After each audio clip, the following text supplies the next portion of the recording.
Hi friends, welcome to Kala'sInfinity. எல்லாரும் எப்படி இருக்கீங்க? நல்லா இருக்கீங்களா? இன்னைக்கு நம்ம என்ன பார்க்க போறோம்னா புடலங்கா கூட்டு பார்க்க போறோம்.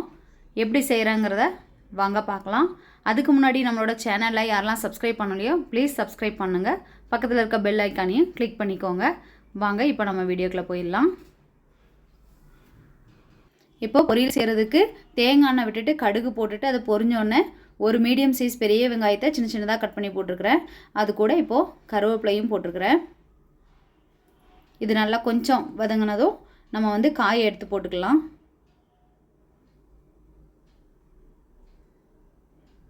புடலங்காய் வந்து நான் சின்ன சின்னதாக நல்லா கட் பண்ணியிருக்கேன். இந்த மாதிரி இது கூட வந்து நான் கொஞ்சம் ஒரு half an hour வந்து கடலைப்பருப்பு 2 ஸ்பூன் எடுத்து அதை ஊற வச்சுருந்தேன். அதையும் போட்டுட்டு காய்க்கு தேவையான உப்பை மட்டும் இப்போ சேர்த்துருக்கேன். இப்போ வந்து நம்ம வந்து இது கூட வந்து இந்த காய் மட்டும் வேகிற அளவுக்கு மட்டும் கொஞ்சம் தண்ணி ஊற்றிக்கலாம். தண்ணி ஊற்றிட்டேன். தண்ணி ஊற்றிட்டு இனிமேல் வந்து கொஞ்சம் நேரம் மூடி போட்டுட்டு இப்போ வந்து தேங்காய் அரைச்சி விடலாம். அதுக்கு வந்து மிக்ஸி ஜாரில் வந்து ஒரு 3/4 ஸ்பூன் சீரகம், ஒரு 1/2 ஸ்பூன் பெருஞ்சீரகம், நம்ம காரத்துக்கு தேவையான அளவு பச்சை மிளகாய், சின்ன வெங்காயம் நான் உரித்து போடுவேன் எப்போயுமே பொரியலுக்கு. இன்றைக்கி இல்லை, அதனால் வந்து நான் பெரிய வெங்காயம் போட்டிருக்கிறேன். நீங்களும் எதனால் எந்த வெங்காயம்னாலும் போட்டுக்கோங்க, ஒன்றும் பரவாயில்ல. அப்புறம் சின்ன பீஸு தேங்காய் சேர்த்துக்கிறேன். இப்போ நம்ம இதில் வந்து கொஞ்சம் தண்ணி விட்டு அரைச்சி எடுத்துக்கலாம். இந்த மாதிரி அரைச்சி எடுத்துக்கலாம். ரொம்ப சாஃப்டாக வேண்டாம், இந்த மாதிரி ஃபஸ்ட்டு அரைச்சி எடுத்துக்கலாம்.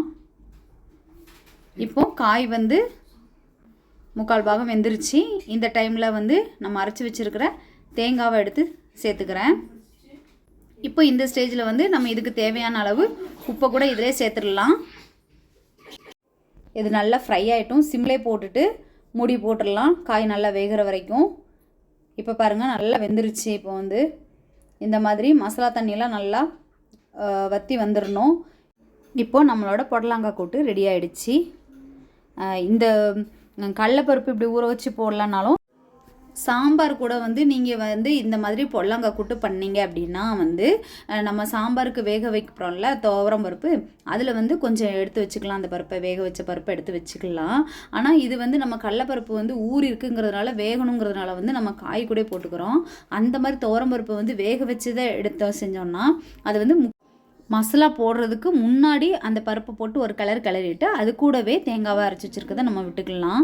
இல்லை நம்ம ஃபஸ்ட்டே போட்டுட்டோம், இப்போ அந்த பருப்பு துவரம் பருப்பை போட்டுட்டோம் வெந்தது அப்படின்னா வந்து அது கீழே வந்து ஒரு மாதிரி பிடிச்சிட்டே வந்துடும் சீக்கிரமாக. காய் வேகிறதுக்குள்ளே அந்த பருப்பு வந்து சீக்கிரமாக பிடிக்க ஆரம்பிச்சிடும் கீழே வந்து. அதனால் வந்து நான் சொன்ன மாதிரி சேர்த்துக்கலாம். அதுக்கப்புறம் வந்து என்னென்னா, நான் இன்றைக்கி வந்து வெண்டைக்காய் புளிக்குழம்பு செஞ்சுட்டு புடலங்காய் பொரியல் பண்ணியிருக்கிறேன், புடலங்காய் கூட்டு பண்ணியிருக்கிறேன்.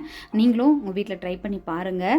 இந்த வெண்டைக்காய் குழம்பு வந்து நான் இதுக்கு முன்னாடியே உள்ள வீடியோவில் நான் போட்டிருக்கிறேன், அதை செக் பண்ணி பார்த்துக்கோங்க.